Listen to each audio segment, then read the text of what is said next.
One of the most amazing things that you can see when you look through an IMAX camera at the Earth from space is the effect and the scale of the effects that humans are having on the planet.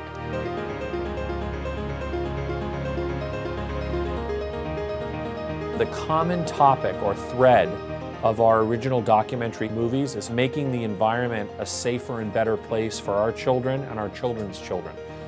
It drives everything that we do. Whether these films are exploring deep space, the highest mountains in the world, the ocean depths, they tend to really focus on expressing the beauty and fragility of the natural world we live in.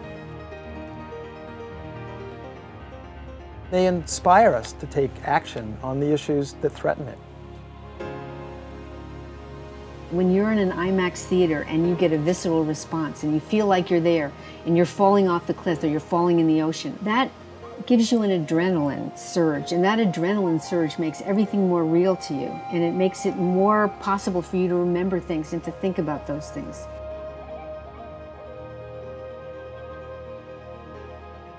I've come to the conclusion, as a matter of fact, some years ago, that the best way to educate through film is through IMAX films. For the simple reason that with IMAX, there's more immediacy. You're right there in it. It really hits close to home when the man running the company that's so committed to producing educational films about the environment is personally impacted by the damage that humans have done and continue to do.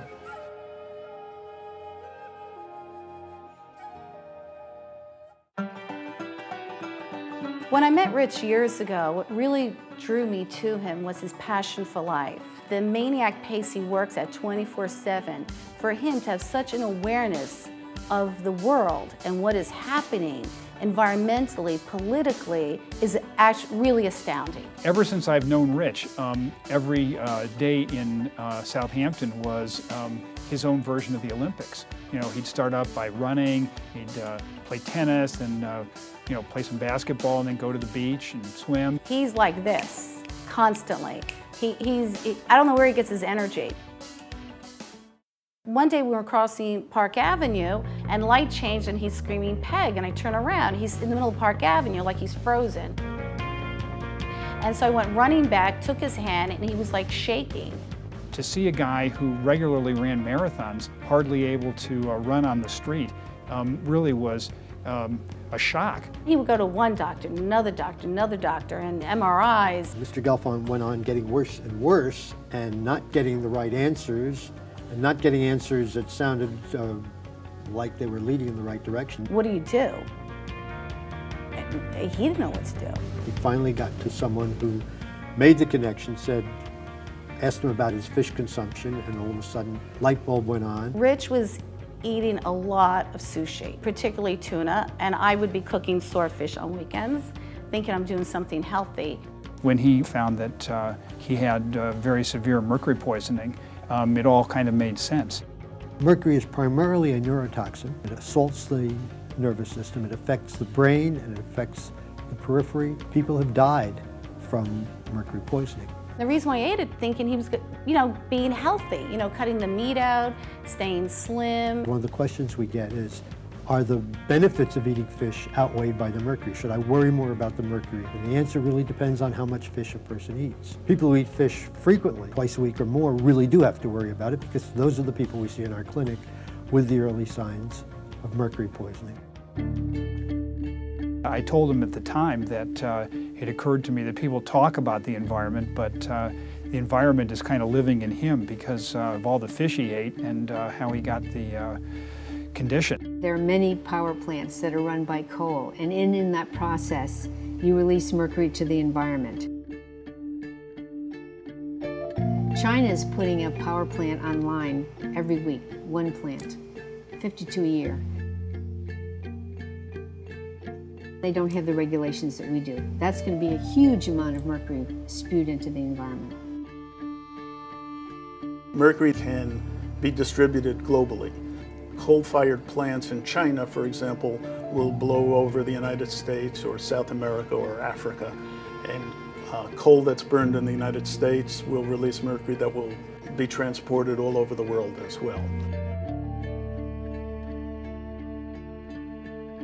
When you have rain forming in the clouds, the mercury becomes part of that rain and it rains down, so that the rain that comes down, although it looks nice and clean, it really isn't. The consumption of seafood is the predominant means by which most people are exposed to mercury. Understanding which components of the seafood are most contaminated with mercury is very helpful, especially for those people that eat a lot of seafood. The problem with tuna is two things. They're long-lived and they're large.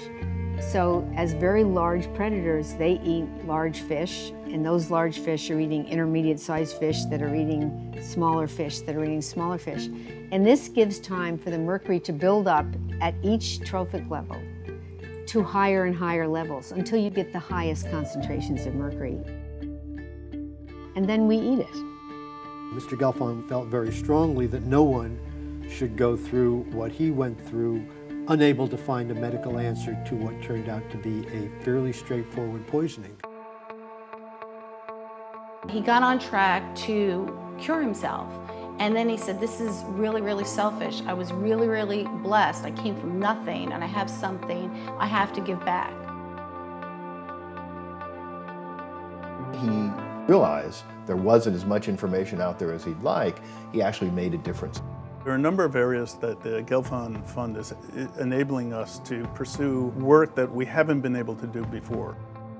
He provided support through his foundation to actually do research to understand this problem, but also to help educate people about the dangers as well. The thing that's so exciting about what Rich has done is he's made himself a personal model for all sorts of people around the world who may have a similar condition. We have his fund, we have IMAX, we have incredible, brilliant people working together from different fields, different parts of the world, all about the environment, all about saving our planet.